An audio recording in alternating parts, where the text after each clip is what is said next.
الحمد لله رب العالمين حمدا كثيرا طيبا مباركا فيه وله ما سكن في الليل والنهار هو السميع العليم. الله ولي الذين آمنوا يخرجهم من الظلمات إلى النور والذين كفروا أولياؤهم الطاغوت يخرجونهم من النور إلى الظلمات أولئك أصحاب النار هم فيها خالدون. أشهد أن لا إله إلا الله وحده لا شريك له وهو الذي يقبل التوبة عن عباده ويعفو عن السيئات ويعلم ما تفعلون. وأشهد أن محمدا عبده ورسوله المبعوث رحمة للعالمين. يا أيها الذين آمنوا اتقوا الله حق تقاته ولا تموتن إلا وأنتم مسلمون.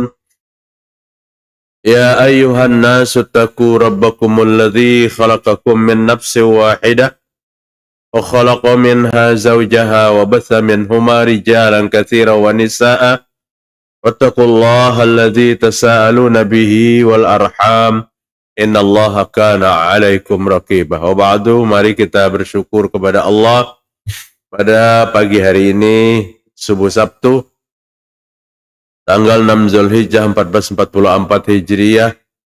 Alhamdulillah, bapak-bapak, ibu-ibu, sehat walafiat, sabarataan, dan kita bersyukur pada kesehatan ini.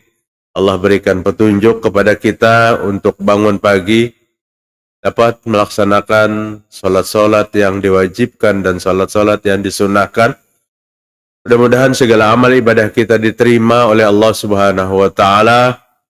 Mudah-mudahan segala kesalahan, segala dosa-dosa kita diampuni oleh Allah Subhanahu wa Ta'ala. Bapak Ibu rahimakumullah, salat adalah perintah yang pertama kali diperintahkan sebelum ada ibadah-ibadah yang lain.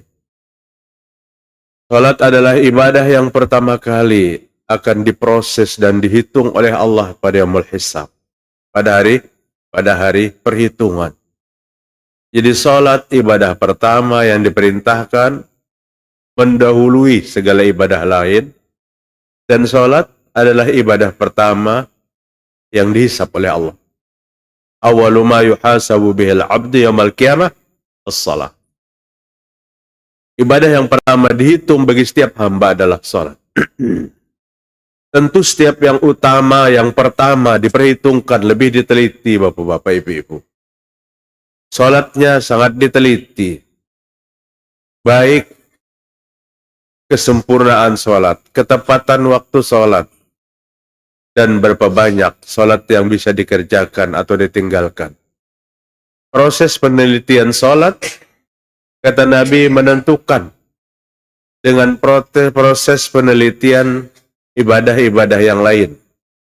Karena fa'in wujidat tammah, jika salat itu sempurna pada saat perhitungan itu, maka Allah akan sempurnakan ibadah yang lain. Apabila salat itu terdapat kekurangan, banyak apalagi kekurangannya, maka lebih diteliti proses-proses ibadah yang lain. Bapak-bapak, banyak yang mampu puasa sebulan penuh bulan Ramadan, tapi tidak mampu salat 5 kali sehari. Bukan gak ada salat sama sekali. Mungkin yang paling nyaman dikerjakan tuh salat maghrib, salat isya, salat zuhur, asarnya ketinggalan atau subuhnya ketinggalan. Sehingga kesempurnaan sujud 34 kali sehari, sujud wajib, itu tertinggal, bapak-bapak. Padahal Allah Subhanahu wa Ta'ala, Rasul sallallahu alaihi wasallam maksudulun, menggambarkan dalam hadis begitu banyak tentang salat. Jangan pun salat wajib, salat sunnah saja dengan gambaran nilai yang luar biasa. Nabi katakan, 2 rakaat sebelum subuh yang kita kerjakan tadi lebih baik daripada apa? Lebih baik daripada dunia dan isinya. Maka kita yang mampu melaksanakan dengan hidayah petunjuk Allah Ta'ala tentu 2 rakaat sebelum subuh, belum lagi salat subuhnya, maka kita pagi ini tercatat sebagai hamba Allah yang paling kaya. Paling kaya. Bukan memiliki ruqyah 10, bukan memiliki usaha di mana-mana, tapi dunia dan isinya adalah milik kita. Sebanding dengan dunia dan isinya. Tapi itu tidak banyak tertarik Bapak-bapak. Tidak banyak tertarik oleh kita. Karena fadilat, kelebihan, tawaran, ganjaran yang Nabi sampaikan itu harus dibaca dengan kekuatan iman. Kalau imannya kada kuat, iya gerang kayak itu loh. Kadang-kadang goyang. Lebih meyakinkan yang nyata kadang-kadang pandangan kita. Mungkin kalau Nabi bersabda, umpamanya Nabi bersabda, 2 rakaat sebelum subuh itu dikerjakan, setiap selesai salam, maka di bawah pesahapan ada 50.000. Ini lebih tertarik daripada dunia dan isinya. Kehidupan kita tuh lebih memperhatikan kepada kenyataan. Mungkin anaknya, cucunya dibangunakannya. Ayo kita pelaran 5 orang hari ini 250.000. Lebih tertarik kepada kenyataan-kenyataan yang nilainya kada banyak. Padahal luar biasa Bapak-bapak. Berbicara tentang sholat. Abdullah bin Abbas radhiyallahu an.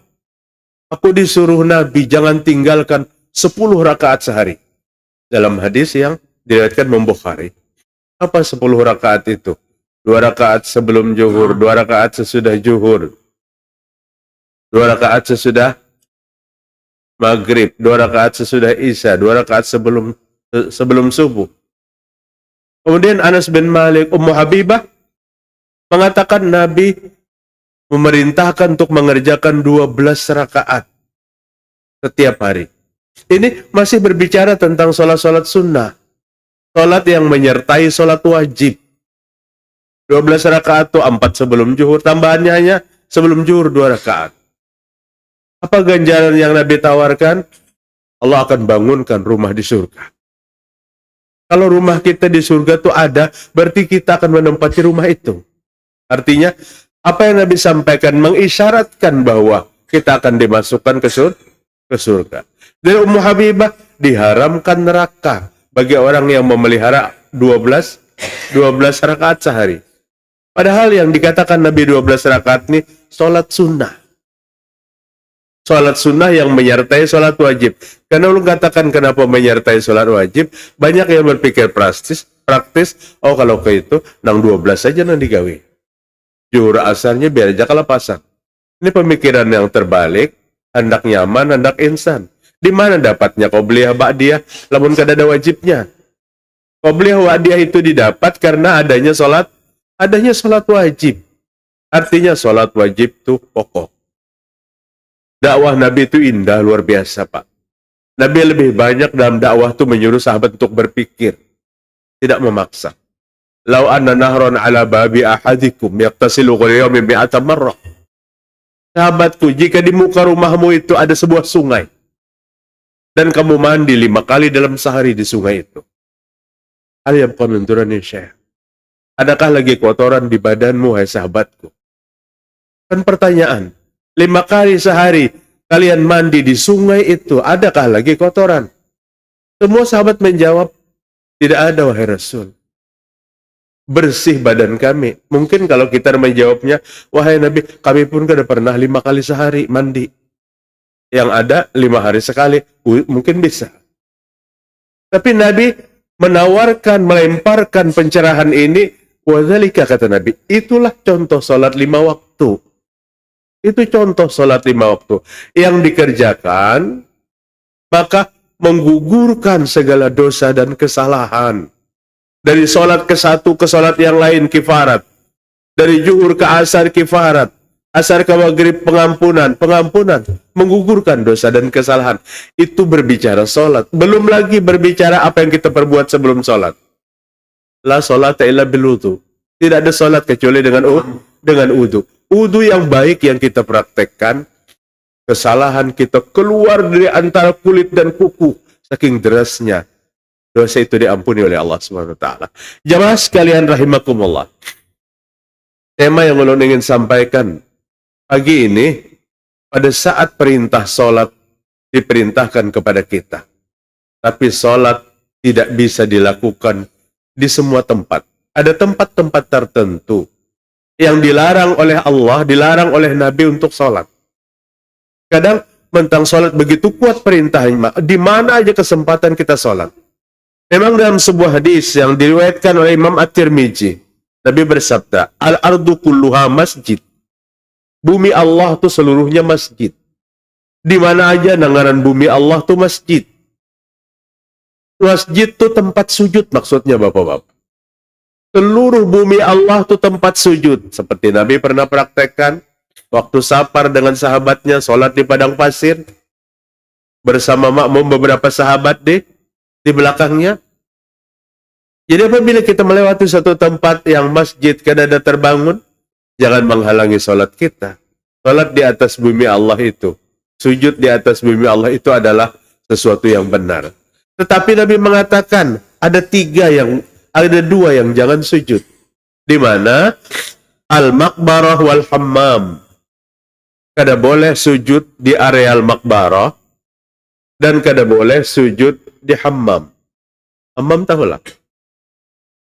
WC, kamar mandi. Itu bukan tempat sujud. Bukan tempat sujud. Bukan tempat mendapatkan inspirasi. Kadang-kadang kita sulitnya memecahkan segala masalah, masuk WC 2 jam, keluar langsung dapat.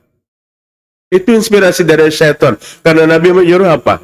Nabi menyuruh masuk WC itu kaki kiri dan berdoa. Doanya Pak Ta'awuz. Allahumma inni a'udzu bika minal khubuthi wal khaba'is. Ya Allah, hamba berlindung kepadamu daripada khubuthi wal khaba'is. Setan laki-laki dan setan perempuan. Memang al-hammam adalah penghuni syaitan. Maka jangan lawas. Musim WA, musim apa lagi nih? Lain pada WA tuh nggak tetapi hafal. Facebook dan Instagram nih banyak dibaca di dalam WC. Sehingga WC di rumah tuh antrian satu-satunya nang abah sampai ada tahan lagi kenapa menghabiskan menjawab apa-apa di dalam WC.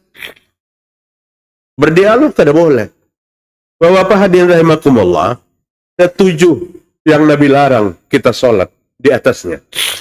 Nah Rasulullah sallallahu alaihi wasallam, kata Ibnu Umar, Nabi melarang kepadaku ayyusalli fi sab'ati mawatin. Nabi melarang kepadaku sholat dari 7 tempat. Jangan sujud di 7 tempat. Artinya kita bisa di mana kita sedang sujud itu. Yang pertama, fil mazbalati.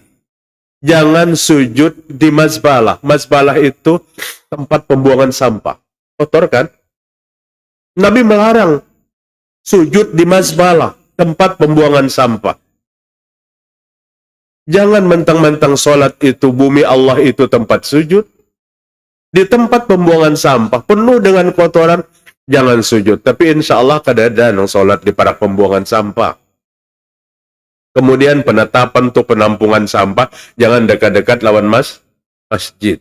Nah, karena itu terlarang. Kada boleh. Fil majzarah. Jangan sholat di majzarah. Apa? Tempat penyembelihan hewan. Tempat pemotongan hewan. Jangan sholat. Nabi melarang di tempat itu. Apa dua dah kita penyembelihan hewan tuh ngarannya? Yes. Rumah pemotongan hewan. Istal. Itu tempat kotor dianggap.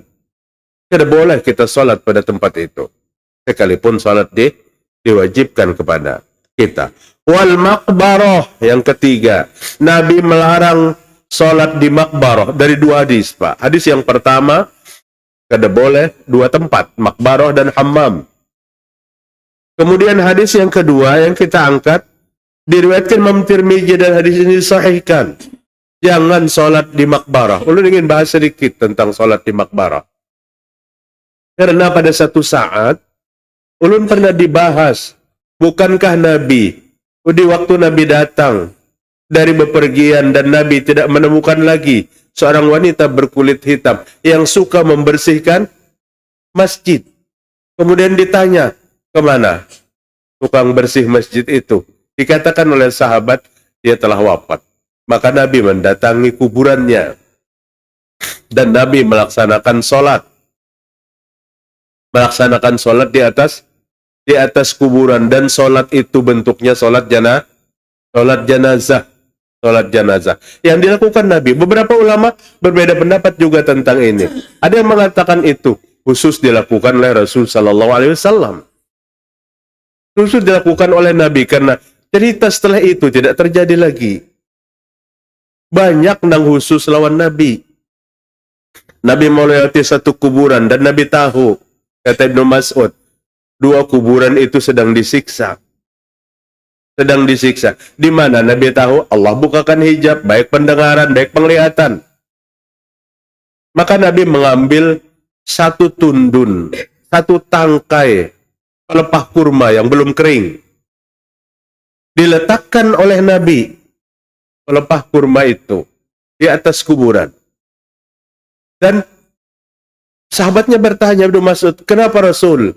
Allah akan mengampuni orang yang ada di dalam kubur ini sampai pelepah kurma itu mengering.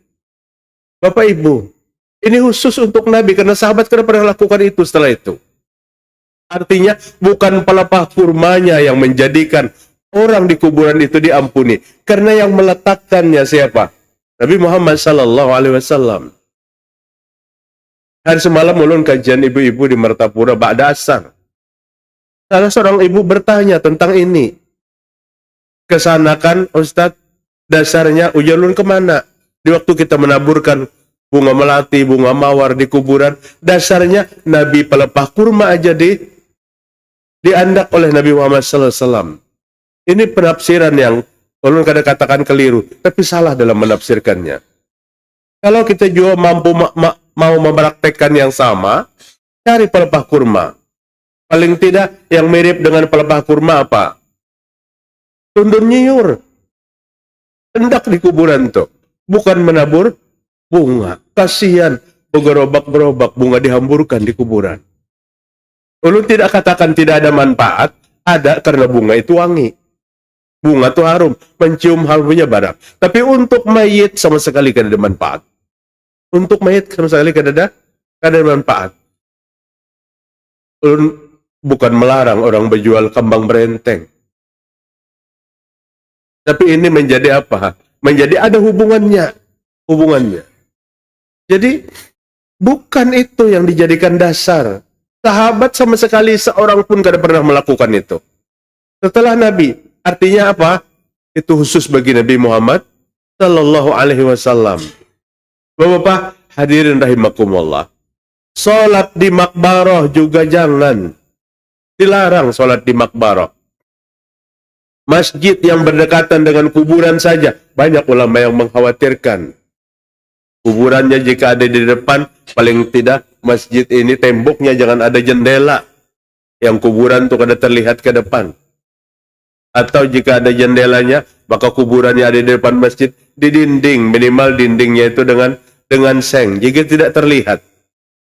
Dan itu pendapat beberapa ulama yang lebih menekankan untuk tidak sholat menghadap ke kuburan. Ujar jamaah, kayak apa Bang Ustaz, teman kuburan ada dalam masjid, tafsirkan aja, ben seorang itu. Di areal masjid aja itu ulama banyak melarang, apalagi kuburan ada di dalam masjid. Makbarah memang tempat muhasabah bapak-bapak. Yang hari ini fungsi itu sudah mulai hilang. Kuburan tempat kita introspeksi. Nabi mengatakan 3 macam apabila ziarah itu. Melembutkan hati yang keras. Menderaikan air mata, mengingatkan kepada kematian. Itu tujuan ziarah. Apabila ada yang lebih daripada 3 macam ini tujuannya, khawatir ziarahnya kayak orang jahiliyah sebelum Islam datang. Kenapa? Karena mereka datang ke kuburan meminta selesaikan segala masalah. Mirip kan kadang-kadang hari ini niat ziarahnya. Ada problem rumah tangga, problem keluarga, problem masyarakat, di kuburannya menyelesaikannya. Didatanginya kuburan-kuburan orang yang alim di antara mereka. Dipintainya, Syekh, guru kami, ini kami sedang ada masalah. Pemahaman yang terbalik. Kalau kita ziarah ke kuburan siapapun, yang kita ucapkan itu doa kepada Allah untuk ahli kubur. Bukan kita datang meminta kepada ahli kubur. Makanya ulun katakan ada pemahaman yang terbalik di antara kita. Mari, ini sebagai satu pencerahan, kajian bagi kita. Kita tidak pernah menuding golongan mana, golongan sini. Kajian Islam itu pencerahan. Umat Islam berpikir cerah tentang agamanya. Jangan semata-mata taklid buta. Ziarah tidak dilarang, bapak-bapak. Oh, kubuhannya itu kan mau ziarah. Kadeda, ziarah seberataan. Ke kubur itu adalah satu sunnah untuk ziarah. Tapi Nabi memberikan batas 3 macam apabila ziarah. Melembutkan hati yang keras. Ukuran hati yang keras itu kayak apa, Bang? Ikam 10, aku tantang, aku sorangan. Ini kan keras hati ngarannya, nekat. Tapi keras hati itu Allah dilawannya. Ujar Allah, kerjakan. Kada digawinya. Ujar Allah, tinggalkan. Digawinya habis-habisan. Ini yang keras hati. Jika ini ada pada kita, wajar untuk menengok kuburan. Datang ke areal pekuburan. Sebelumnya pakai adab-adab di kuburan. Beri salam. Assalamualaikum ahlul kubur. Kemudian masuk ke areal kuburan. Jika mungkin untuk melepaskan sandal, lepaskan. Jangan pakai sandal di area kuburan. Tapi karena kuburan kita berbeda dengan kuburan di Arab, rumputnya banyak, kadang-kadang ada duri, pakailah kuburan. Tapi sandal yang kita bawa tidak melangkah. Tidak melangkahi kuburan-kuburan. Ini adab dari kuburan. Ulun pernah mempraktekkan di waktu orang tua kami meninggal, mertua kami meninggal. Minta kepada jamaah, hendak sandal di luar areal makbarah. Ada yang berkomentar, ini kajian di mana pulang, ini sandal bertinggal di luar. Jamaah, agama itu harus disosialisasikan. Sehingga umat Islam itu jangan aneh dengan apa? Dengan datangnya Islam. Nabi sudah katakan, Islam itu aneh pada masa datang. Kenapa kada aneh? Penyembah berhala disuruh menyembah Tuhan yang Esa. Orang ibadah kepada berhala disuruh ibadah kepada Allah. Aneh. Tapi di tengah umat yang kada mengerti Islam. Tapi anehnya agama Islam di akhir zaman itu di tengah umat Islam. Karena kurang sosialisasi tentang apa? Tentang syariat-syariat Islam. 7 macam yang Nabi katakan. Jangan sholat di atasnya. Di atas makbarah. Apakah ada sholat di atas kubur? Karena 2 hari, 3 hari, 3 malam di atas kubur. Guring di situ juga. Sholat di situ juga. Pesan yang minta jangan ditinggalkan. Karena satu mata aja tinggalkan, diselipnya oleh mungkar nakir. Nah, ngeri benar pulang, paham ini Pak? Selama di atasnya dibacakan Al-Quran, mungkar nakir kada datang. Ini kajian di mana? Jadi selama itu orang kada henti-hentinya, mungkar nakir tertunda terus tugasnya. Mari kita pahami agama itu dengan sumber nilai agama sendiri. Jangan kita pahami dengan paham-paham yang lain. Kemudian waqari'atut thariq.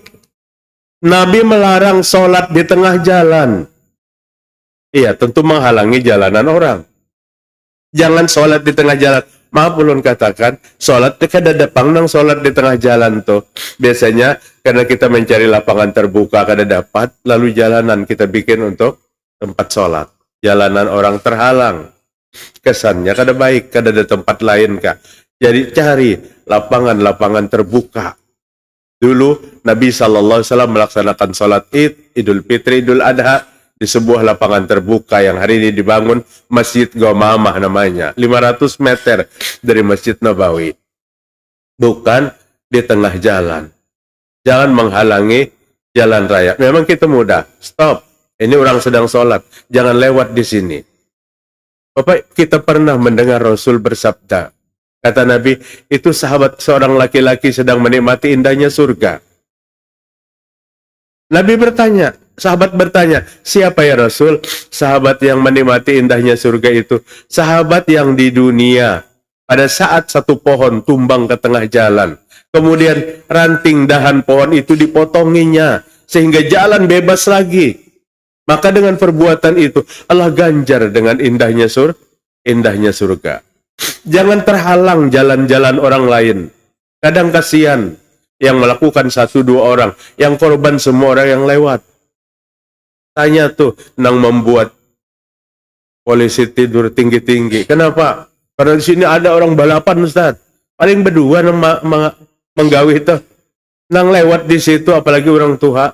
Tinggi benar nih, tinggi. Apabila sudah naik, mesin sepeda motor itu santuk. Ya umpama diolah jolong kada melarang mutlak, jangan terlalu tinggi.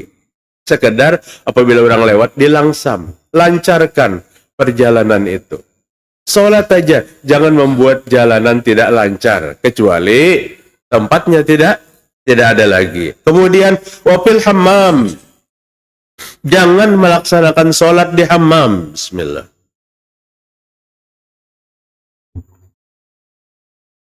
Kalau kita umrah, pian mencari tempat sholat Jumat itu terlambat. Sebelah apa? Sebelah pesayan. Sebelah pesayan itu ada WC besar. Ganal banar WC itu. Mulai bari sampai kau ini. Wallahu alam bujur juga orang menginformasikan WC itu dulu rumahnya Abu Lahab, Abu Jahal. Ulun kada tahu kisahnya. Sehingga jamaah betakun sat, di mana nang rumah Abu Lahab, Abu Jahal yang diolah WC? Mungkin jalun itu. Tapi ulun kada tahu ceritanya atau bujur atau kada. Saking banyaknya jamaah, kalau berpikir lagi, punya sholat di bagian apa? Dekat dengan lorong nak masuk di situ tetap morak sejadah. Cari tempat. Al-hammam bukan tempat sujud. WC bukan tempat sholat, bapak-bapak. Hadirin cari tempat yang jauh daripada itu. WC, tempat yang buruk. Kenapa tempat yang buruk? Karena Nabi menyuruh berlindung apabila masuk ke dalamnya. Dan jangan sampai tepuh huruf. Batis masuk ke dalamnya. Masuk WC batis kanan, masuk masjid batis kiri, tepuh huruf. Masjid kaki kanan dan WC kaki kiri. Berdoa, jangan lama-lama di dalamnya. Apabila sudah selesai menunaikan hajat, ikhlas kita menunaikan hajat itu, keluar cepat-cepat. Adalah kita menunaikan hajat dalam WC itu kada ikhlas. Kada. Ikhlas. Tengah 2 kilo keluar, mau menyesal maka tahu sekilo aja dikeluarkan. Kada. Ikhlas kita. Ini sering ulama-ulama kita bahari mengambilkan contoh. Orang berinfak tuh anggap nang kayak abi. Kada ada nang menyesal atau meiti. Berapa tadi keluarnya kada ada. Apabila keluar, alhamdulillah rasa nyaman. WC bukan tempat sujud. Kemudian Nabi SAW katakan wapi ma'atinul ibil, jangan sujud pada kandang unta. Ada hadis yang membedakan dalam hadis yang sama. Jangan sujud di kandang unta, tapi sujudlah di kandang kambing. Apa bedanya unta dengan kambing? Jangan tapi banyak ditakunakan kalau Nabi melarang. Jadi yang memiliki unta di kandangnya, cari tempat sholat yang lain. Jangan di areal kandang unta. Tapi Nabi menyuruh, sholatlah di areal kandang kambing. Kenapa bedanya? Sampai kau ini lu kada tahu juga. Tapi hadis itu sahih, bapak-bapak. Hadis itu sahih.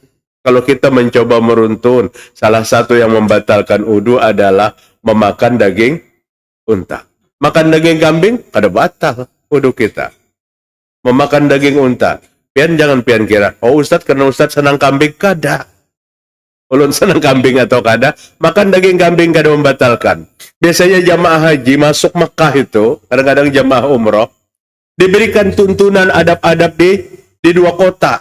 Salah satu di antaranya yang membatalkan wudu adalah memakan daging kambing. Sahabat bertanya, ya Rasul, ada dagingnya yang dimakan, jeruannya batal kada? Ujar Nabi, bukankah jeruan unta itu ada di dalam tubuh unta? Ada dalam tubuh unta. Tapi karena kita hendak merasai di sini kada ada rumah makan unta, boleh aja ke sana. Harganya pun lumayan karena jarang. Ujar kekawanan, lamun hendak rumah makan unta yang nyaman itu di Ajiziyah. Ajiziyah itu ada rumah makan unta Hadraul Maut ngarannya. Datangi ke sana. Aja mudah-mudahan ada kesempatan. Tapi setelah memakan daging unta, kita berudu. Jangan sholat di mana? Di kandang unta. Ujar Nabi, jangan sholat wa fawqa zahri baitullah. Wa fawqa zahri baitullah. Di atas baitullah. Di dalam? Boleh. Ada yang menafsirkan sampai di dalam baitullah. Padahal dalam baitullah itu kan sering dilakukan orang sholat, termasuk Imam Masjidil Haram, Syekh Abdurrahman Sudais. Apabila datang pemimpin-pemimpin dunia, satu kehormatan dibawa masuk ke dalam baitullah dan sholat di dalam baitullah. Kemana arah? Kemana aja dalam baitullah itu sholat. Tapi Nabi melarang sholat di atas baitullah. Ya, kita kada ada juga yang naik ke atas baitullah itu. Paling yang naik ke atas baitullah adalah Bilal pada saat pembebasan kota Makkah. Fathu Makkah tahun ke-8 Hijriah, Bilal naik ke atas baitullah dan mengumandangkan azan dengan suara yang lirih. Mengumandangkan azan dengan suara yang bagus. Ada seorang penduduk Makkah berkomentar, orang berkulit hitam seperti itu naik-naik ke atas baitullah. Baitullah ini tempat mulia. Turun firman Allah yang menyatakan kedudukan manusia itu sama. Kada membeda-bedakan di antara kita. Bapak-bapak, hadirin rahimakumullah. Ulun simpulkan apa yang ulun sampaikan pagi ini. Perhatikan 7 tempat, Pak, yang dilarang kita sujud di atasnya. Yang dilarang kita sholat di atasnya. Yang pertama, jangan sholat di mazbalah, tempat pembuangan sampah. Kedua, jangan sholat di penyembelihan hewan. Jangan sholat di atas kuburan. Jangan sholat di tengah jalan raya.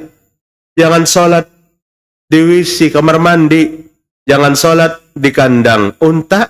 Dan jangan sholat di atas baitullah. Ini tempat yang dilarang. Tempat yang dilarang. Adapun suasana yang Nabi larang juga sholat. Jangan melaksanakan sholat. La sholata li hadratit ta'am wala huwa yudafi'ul ahbasan.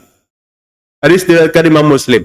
Jangan kalian sholat apabila makanan sudah disiapkan. Maka penyiap makanan tuh jangan dibiasakan menyiapkan makanan setelah azan berkumandang.